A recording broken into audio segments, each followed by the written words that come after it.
SB19 holds a Thanksgiving event for the success of Simula at Wakas Philippine Arena concerts.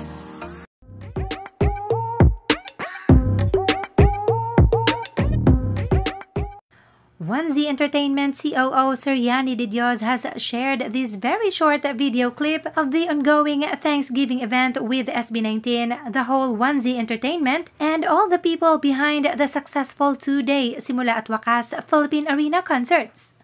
You can clearly see our Mahalima in the first middle table.